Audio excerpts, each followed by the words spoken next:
না সমুদ্রে গেলে চান করবে, বাথরুম না নিয়ে গেলে হয়। খুব বাজে এক্সপিরিয়েন্স, প্রচণ্ড প্রাইসি, সার্ভিস মান সেই তুলনায় যথেষ্ট খারাপ। মানে বাড়ি তো থাকবে, বাড়িতে কোনো ময়লা থাকবে না, ক্লিন। এখানে পেট্রোল পাম্পে দাঁড়িয়েছি, তো একটা বাস দেখতে পেয়ে লরিগুলোকে ধরে পিছনে একটা বাইক আসছিল, সে আমাকে সপাটে ধাক্কা মেরে ছিটকে পড়ে গেছে। না আমি সব যাই না, আমার গাড়ি ড্যামেজ হয়েছে। ও আরও 2-3 ছেলেকে সঙ্গে সঙ্গে বাইকার ছেলেগুলোকে জড়ো ফেললো, সবাই জড়ো হয়ে গেল এক জায়গায়।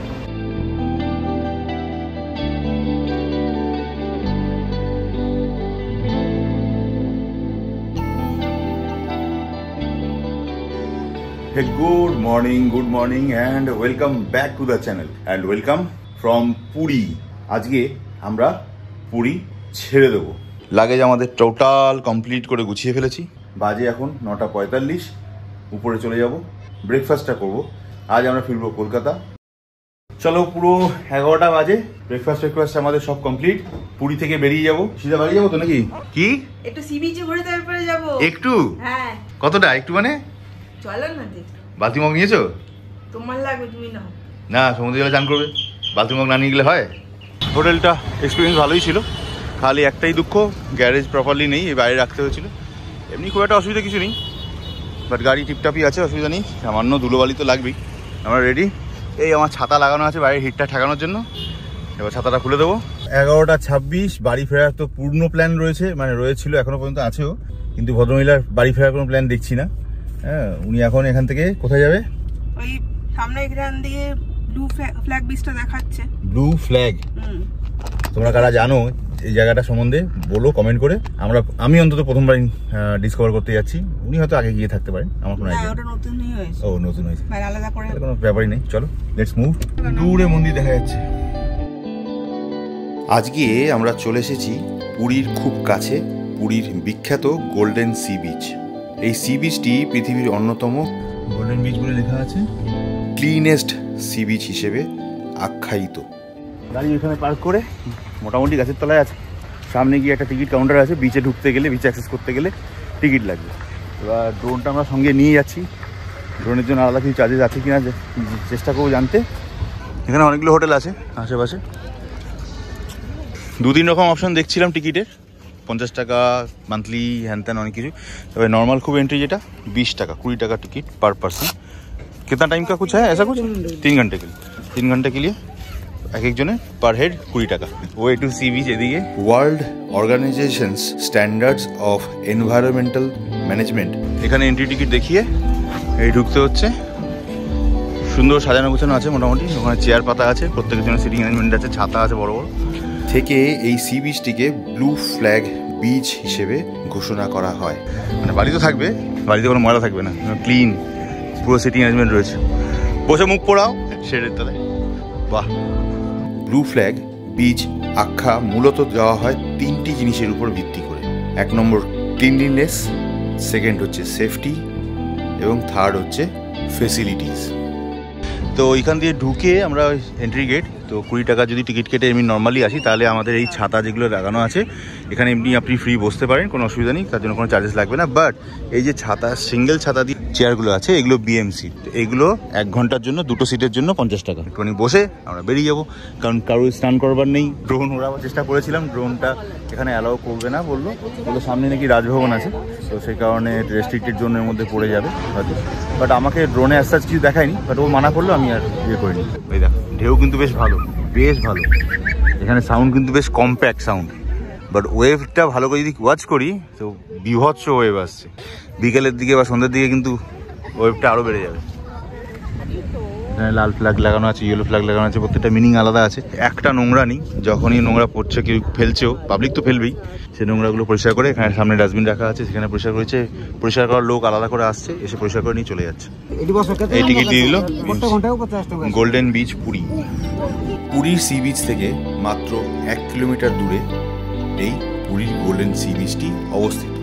5 থেকে 7 মিনিটের হাঁটা পথ, অথবা অটো কিংবা গাড়িতেও করেও চলে আসতে পারেন এই ব্লু ফ্ল্যাগ বিচটিতে। ওখানে শোর লাইনে লোক রয়েছে, ওই লাল টুপি আর লাল প্যান্ট পরা, ইয়েলো শার্ট পরা, দেখতে পাচ্ছ? ওরা হচ্ছে গাইড, ওরা ওখানে আটকে দিচ্ছে, যারা একটু এক্সট্রিম লেভেলে চলে যাচ্ছে তাদেরকে ফেরত নিয়ে আসতে বলছে। এই বিচটি পরিষ্কার পরিচ্ছন্নতা ও অন্যান্য অনেক ফেসিলিটিস যেমন টয়লেটস, ক্যাফে, ফ্রি এবং paid sitting area, huge space for parking, স্নান করবার এবং চেঞ্জ করবার জন্য প্রপার ব্যবস্থা এবং রয়েছে প্রচুর লাইফ গার্ড। এই সমস্ত সুবিধার জন্য পৃথিবীর অন্যতম ক্লিনেস্ট বিচ হিসেবে উড়িষ্যার এই বিচটি ব্লু ফ্ল্যাগ বিচ হিসেবেও বিখ্যাত। 12:40 হয়ে গেছে, চলে এসেছি সি বিচ থেকে আপাতত গাড়ি পার্কিংয়ের দিকে। দুটো জিনিস পয়সা দিতে হলো আপাতত। একটা হচ্ছে এন্ট্রির জন্য মিনিমাম 20 টাকা, যেটা বললাম। বিচে যদি আপনি এমনি ফ্রিতে বসেন কোনো অসুবিধা নেই, আর যদি ছাতার তলায় বসেন তাহলে 50 টাকা পার হেড, দুটো চেয়ারের জন্য পার আওয়ার। আরেকটা যেটা দিতে হবে 20 টাকা গাড়ি পার্কিংয়ের জন্য, ওটা আগেও দিতে পারেন, বেরোবার সময় দিলেও হবে। আপাতত 50, 20, 20, 90 টাকা খরচা হয়েছে। এখান থেকে কোথায় যাবে বৌদি? আবার গজা কিনতে যাবে। কোথায় যাবে গজা কিনতে? গাঙ্গুরাম। সেটা কোথায়? স্বর্গদ্বারের কাছে। চলো দেখি কি অবস্থা ওখানে, গাড়ি দাঁড় করানো যায় কিনা। বাজে 1:45, বাড়ি ফাড়ি যাওয়ার এতে কোনো ইচ্ছা নেই। পার্কিং গেটের টিকিটটা করে নিলাম 20 টাকা।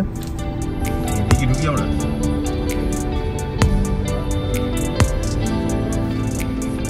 সেই বিখ্যাত এন্ট্রি পয়েন্ট পুরীর, যা অনেকেই পরিচিত।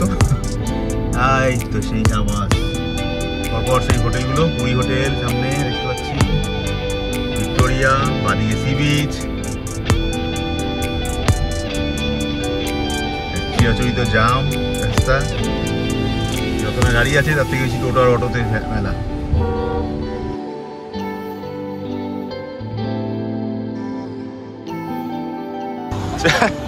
আমাদের মহাপ্রভুর যে স্ট্যান্ডটা বা যেটাকে স্বর্গদ্বার বলে, সেই ঠিক জায়গাটা এখন যেহেতু সানডে দুপুরবেলা রোববার ফাঁকা ফাঁকা আছে বলে তবু একটু চান্স পেয়েছি, তাই একটু রিস্ক নিয়ে গাড়ি পার্ক করে দিয়েছি আপাতত। মেয়ে আর মা গেছে একটু ভিতরে কি গজা ফজা আনবে। হোটেল নীলাচলের পাশ দিয়ে এইদিকে যে রাস্তা ঢুকে গেছে স্বর্গদ্বারের দিকে, চেহেল পেহেলটা আছে আজকে তুলনামূলকভাবে কম। ও আমার পিছনে গাড়ি লাগিয়েছিল টোটোটা, তো আবার আমার পিছনে চ্যানেলের নামটা দেখে চ্যানেলটা খুলে বের করে সাবস্ক্রাইব করেও দেখছিল, বলছিল আমাকে স্যার আপনার চ্যানেল দেখছিল। যাই হোক, গুড টু গো। আর সেই চিরাচরিত পুরীর সি বিচ, কত লোক বসে আছে, এমনি থাকে, ঘুরতে আসে, স্নান করতে আসে, রুম পাইনি বলে বসে আছে। দিনের বেলাটা বলে তবু এখানে দাঁড়ানো যাচ্ছে। বাজে এখন পুরো 1টা, দুপুর 1টা বাজে। ওই যে 2 উড়ে আসছে গজা নিয়ে, হয়ে গেছে গজারা বা গজা নিয়ে আসছে। চলো চলো, বাই বাই পুরী, বেরিয়ে গেলাম, টাটা। মেরিন ড্রাইভ রোড বলে, তাই তো? ফাঁকা আছে, দুপুরের পর রোদ পড়লে আর দেখতে হবে না রাস্তায় ভিড়, মানে কাকে বলে ভিড়। ভিক্টোরিয়া ক্লাব হোটেল, খুব বাজে এক্সপিরিয়েন্স, প্রচণ্ড প্রাইসই, স্টিল নাও প্রাইস বেশি, সার্ভিস মান সেই তুলনায় যথেষ্ট খারাপ। চলো আমরা কলকাতার দিকে বেরোচ্ছি, বাজে এখন 1:10। এই পাশেই পুরী হোটেল, দুটো হোটেলের মাঝখানে যে রাস্তাটা, এই বাদিকে গলিটা ঢুকে গেছে, এই গলিটা দিয়েও সোজা মন্দিরের দিকে যাওয়া যায় বাদিকে। তো যাই বলো, অনেক দিনের স্বপ্ন ছিল, আমি দার্জিলিং গেছি 2-3 বার, তার থেকেও বেশি ডিস্টেন্সে গেছি, বাট গাড়ি নিয়ে কখনো কলকাতা থেকে পুরী আসিনি। তো সেই মনোবাঞ্ছাটা এবার পূর্ণ হয়ে গেল। অ্যাকচুয়ালি সমস্যাটা কি হলো, আমরা প্ল্যান করেছিলাম গোপালপুরেই 2 দিন স্টে করবো, তো ফেরার পথে পুরীতে জগন্নাথ দেবের দর্শন করে ফিরে যাব। গোপালপুর আমাদেরকে এতটাই হতাশ করলো আর কি। অ্যাকচুয়ালি সেই সময়ের সঙ্গে সুবিধা ব্যবস্থার কোনোটাই কোনো তফাৎ গড়ে ওঠেনি আমার মনে হয়, তাই না? খাওয়া দাওয়ার ব্যবস্থা, হোটেলের মান মোটামুটি একই রকম রয়ে গেছে, not at par of us. On that whole note আমরা প্রথমে ঠিক করেছিলাম 2 দিনই ওখানে থাকবো, তো সেটা যখন আর হয়নি আমরা চলে আসলাম পুরীতে। ফেরার ফলে কি হলো, এখানেও স্টেটা খুব মানে এক্সটেন্ডেড লেভেলে হলো না। ওখানেও যদি চান্স পেতাম, জায়গা পেতাম, থেকে যেতাম, বাট ওখানেও সেই পেলামও না, কোনো রুমই ছিল না। প্লাস ওই রেটেই থাকলাম, একটা বাজে জায়গায় থাকলাম। এবার পুরীতে হলো কি, যে যেহেতু পুরো উইকেন্ড ভিড় থাকবে, সেই জন্য হোটেল পাইও নি। সেই কারণে আমরা প্রথম দিকে পুরীর দিকে হোটেল দেখিনি আর মাথাও লাগাইনি, যার ফলে কি হলো, গোপালপুরটাও ঘোরা হলো না, পুরীও ফাঁকি রয়ে গেল। বাট কই নেই, একবার আসা হয়ে গেছে যখন, আবার আসবো শিওর। বাদিকে এটা পুরো বাস স্ট্যান্ড, পুরী বাস স্ট্যান্ডটা এখানে করে দিয়েছে। তো আমরা যে রাস্তাটা দিয়ে যাচ্ছি সেই রাস্তাটার নাম হচ্ছে 316 নম্বর জাতীয় সড়ক, পুরী ভুবনেশ্বর হাইওয়ে। রাস্তাটা ভুবনেশ্বর অব্দি তো মাখন। স্টিল নাও আমরা প্রায় 45 কিলোমিটার মতো চলে এসেছি পুরী থেকে বেরিয়ে। বাকি সিনিক বিউটিও খুব সুন্দর, দুদিকে গ্রিনারি ভর্তি, গাছের সমাহার, পুরো সবুজে সবুজ। ওভারঅল চোখের জন্য খুব স্মুদিং, গাড়ি চালিয়েও আরাম। রাস্তা একটু সরু বাট ঠিক আছে, বোধ হয়ে তো নয় অ্যাকচুয়ালি। এখনও পর্যন্ত ডেস্টিনেশন মানে আমাদের বাড়ি অবধি যদি অ্যারাইভাল টাইমিং দেখি তাহলে দেখাচ্ছে 11:30, 471 কিলোমিটার স্টিল নাও ডিউ। দেখি কতক্ষণে পৌঁছাই, অ্যাকচুয়াল টাইম কি দাঁড়ায়, কারণ এটা বেড়েই যাবে, এটা খুব স্বাভাবিক। কারণ এখনও পর্যন্ত আমরা কোনো ব্রেকে নামিনি, দুপুরে লাঞ্চের একটা ব্যাপার আছে, সে যখনই নামি। দেখতে থাকুন ওদের সাথে। তবে রাস্তা কিন্তু অসাধারণ।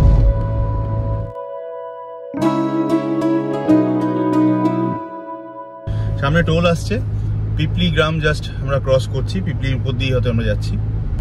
পুরো 2টো বাজে। এই ক্রসিংটা থেকে বাদিকে চলে গেছে, ওইদিকে রাস্তাকে চলে গেছে। এদিকে লিঙ্গরাজ মন্দিরের দিকটা যাওয়া যাচ্ছে, ভুবনেশ্বর এই দিকটা পড়ছে বাদিকটা, আর আমরা যাচ্ছি সোজা কলকাতার দিকে। এখনো ডেস্টিনেশন বাকি 450 kilometre. Mind blowing. Already time বাজে 2:10 দুপুর।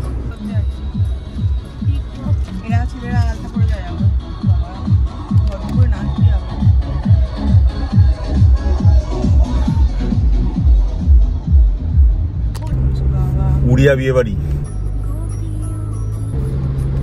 জাস্ট কটক ঢুকছি, বাজে এখন 2:35। মোটামুটি 1 ঘন্টা 10 মিনিট মতো হয়েছে আমরা পুরী থেকে রওনা হয়েছি, টানা চলছে। এখনো পর্যন্ত কভার করেছি 85 কিলোমিটার, 80-85 কিলোমিটার মতো কভার করেছি।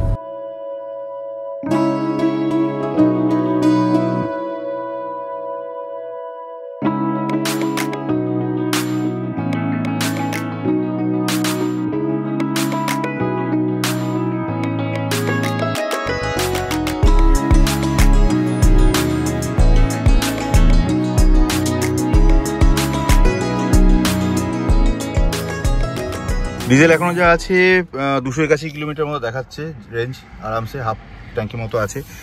কলকাতা আমাদের ডিস্টেন্স এখনো পড়বে 397, তো নিতেই হতো।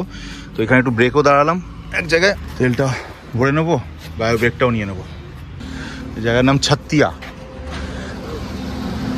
ডিজেল এখানে 92, 34.95, মানে প্রায় 35 লিটার মতো তেল লেগে গেল। 3247 টাকা। This is third time রিফিল্ড।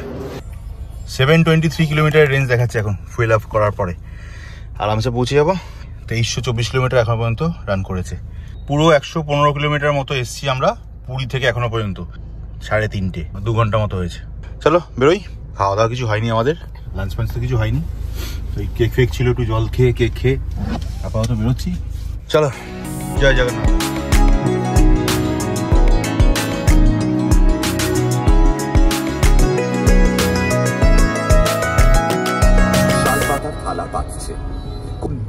কেউ পারতে যায় না।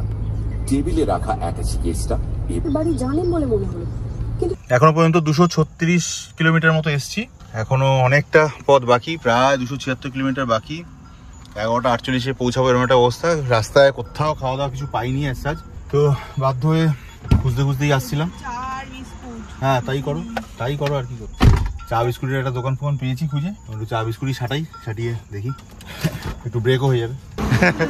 नहीं फिर भी पूछना, हाँ पूछना चाहिए। এখানে পেট্রোল পাম্পে দাঁড়িয়েছি, তো এখানে একটা বাস দেখতে পেয়েছি। আমরা প্রথমে যে বাস দেখো, তোমার মনে হচ্ছে তো বাস, ঠিক সাইডটা দেখো। আমি ড্রাইভারকে বাধ্য হয়ে জিজ্ঞেস করলাম এটা বাস না লরি, তো বলছেন যে না এটা লরি, মহারাষ্ট্র থেকে আসছে উনি, লরি ড্রাইভার। एयर कुशनिंग बस। कहाँ से आ रहे हैं? बॉम्बे से। कहाँ तक जाएंगे? हाँ सामने।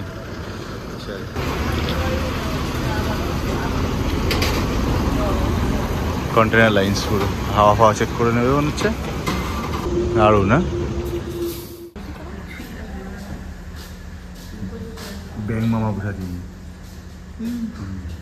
পাচ্ছি। এই যা পোস্তা হয়ে গেছে, চলে গেছে।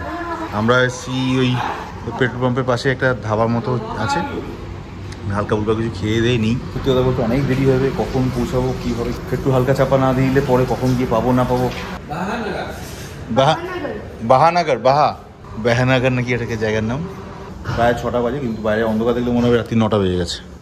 পুরো ঘুরঘুটে অন্ধকার, বাইরে ছপ করে অন্ধকার হয়ে গেল শীতকালের বেলা। তাই গাড়িটা প্রথমে বাইরে রেখেছিলাম রোডের উপরে, যেহেতু এখানে এসে কনফার্ম করলাম যে হ্যাঁ এখানে খাওয়া দাওয়া পাওয়া যাবে, তো গাড়িটাকে নিয়ে চলে এলাম সামনে। তো আমরা যাই হোক এখানে একটু রুটি, হাত রুটি, চানা মশলা, ডিম তড়কা বলে দিয়েছি, ওই মিলিজুলি একটু খেয়ে দিয়ে নিয়ে কলকাতার মধ্যে ঢোকা হবে না, এগুলো অনেক রাত হয়ে যাবে। সব থেকে বড় ইস্যু কি, রাত করেও ঢোকা যায়। কলকাতা ঢোকার সময় যে লরিগুলোর উৎপাদ হয় না রাত্রিবেলা, সেটা পুরো গন্ডগোল করে দেবে। ব্রেক হয়ে গেছে 6টা 25, মানে প্রায় 20-25 মিনিট একটা ব্রেক হয়ে গেল, বায়ো ব্রেক। সিধা এখন বেরোবো।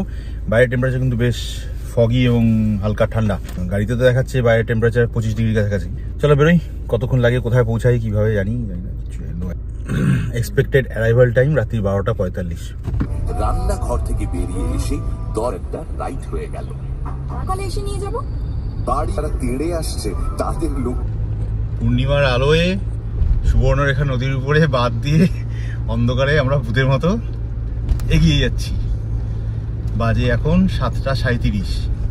কলকাতা এখনো 214 কিলোমিটার দেখাচ্ছে বাই বোর্ড, দেখতেই পাচ্ছ। রাস্তা না মন্দ না ভালো, মোটামুটি এখনো পর্যন্ত পৌঁছেও যেতে পারি, আবার আগে কোথাও রয়েও যেতে পারি। 8টা 27। সামনে বাবুদের নাকা চেকিং চলছে। নাকা চেকিংয়ের নামে কি চলছে দেখবে, দেখো, যা হবে তোমরাই দেখবে। লরিগুলোকে ধরে ওই দেখো পালিয়ে যাচ্ছিল। হ্যাঁ কি দে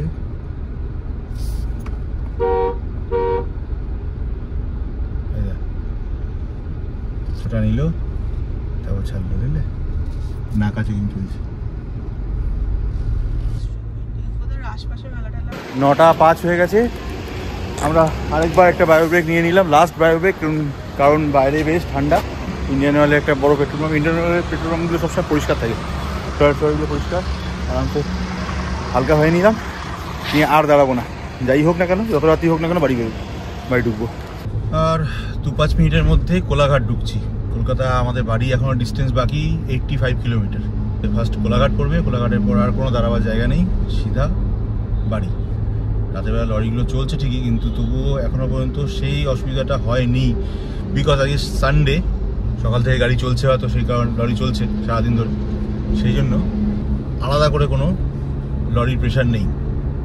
আর রাস্তা তো, এই রাস্তাটা তো মাখন রাস্তা, পুরো 100 কিলোমিটারের স্পিড লিমিট আছে, বাট আমি স্টিল এখন ওই 78-80-80-80তে চালাচ্ছি, 78-80 ম্যাক্সিমাম। বাজে পুরো 10টা, আমি এসছি 400 কিলোমিটারের মতো। 10টা 20 বাজে এক্স্যাক্টলি কোলাঘাট পার করে গেছি, অন্তত আরও 10 কিলোমিটার আগে। এখন মাত্র আর 60 কিলোমিটারের মতো বাকি দেখাচ্ছে। রাস্তা এখনও পর্যন্ত ফিট অ্যান্ড ফাইন আছেই। অ্যারাইভাল টাইম দেখাচ্ছে স্টিল টাইম কমে 12টা, মাঝখানে অতবার ব্রেক নিয়েও। তবে আমরা খেতে নামিনি আর, সেই ধাবায় ছাড়া। অ্যারাইভাল টাইম দেখাচ্ছে আস্তে আস্তে করে একটু করে কমে 11টা 59। 10টা 24 জাস্ট বাগনান মোড় ছাড়ালাম, 61 কিলোমিটার এখনও আমাদের বাড়ি। ভেবেছিলাম দাঁড়াবো কোলাঘাটে, বাট যেহেতু মোটামুটি খিদে খুব একটা পাইনি, আর তাছাড়া নামলেই এখন আরও আধা ঘন্টা 1 ঘন্টা মিনিমাম দেরি হয়ে যাবে, আমরা ওটাকে অ্যাভয়েডই করলাম। মাত্র আর 18 কিলোমিটার বাকি, 38 মিনিট লাগবে দেখাচ্ছে। ধুলাগড় পার করে গেছি অনেকক্ষণ, রাস্তা তো এখনও পর্যন্ত ঠিকঠাকই আছে। সামনের কাজ হয়তো প্রচণ্ড হেজি, প্রচণ্ড ধুলা ভর্তি হয়ে গেছে, তাই এত হেজি দেখাচ্ছে। বাকি আমার টিমরা সবাই মোটামুটি জেগে।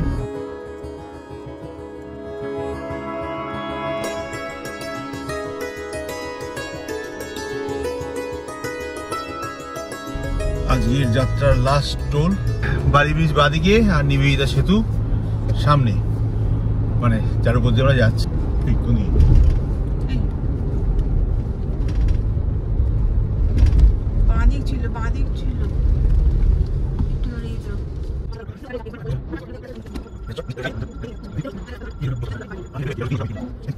একটু কনফিউজ হয়ে গেছিলাম, তো এইখানে মাঝখানে একটা ডিভাইডার আছে, আমার কোনো আইডিয়া ছিল না, বহুদিন পরে এসেছি, ডান দিকে বিটি রোডটা পড়বে আর বাঁ দিকে গেলে দক্ষিণেশ্বরের দিকে বা বেলঘড়িয়া এক্সপ্রেসওয়ের দিকটা পড়বে। অবশেষে ঠিকঠাক রাস্তায় চলে এসেছি, বিটি রোড ধরে ডানলপ ক্রস করে গেলাম।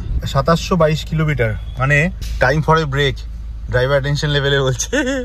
পুরী থেকে আমরা এখনো অবধি 513 কিলোমিটার চলে এসেছি। Home sweet home. বাড়ি ফেরার সময় লাস্টে এখানে একটা স্ক্র্যাচ লেগে গেল। সিগন্যালে দাঁড়িয়েছিলাম, যদি উঠে যাচ্ছে এটা কতটা থাকবে না থাকবে জানি না। না ক্লিয়ার বেরিয়ে গেছে। পাগলা। সিগন্যালে দাঁড়ানো সিথির মোড়ের আগে জাস্ট দাঁড়াতে যাবো, তো আমার সামনে ডান দিকে একটা লরি ছিল, মাঝখানে একটা লরি ছিল। আমি একটু লরিটার পিছনে আস্তে করে দাঁড়াতে যাচ্ছিলাম। ওই ডান দিকে যে লরিটা তার পিছনে একটা ব্যালেনো গাড়ি দাঁড়িয়েছিল।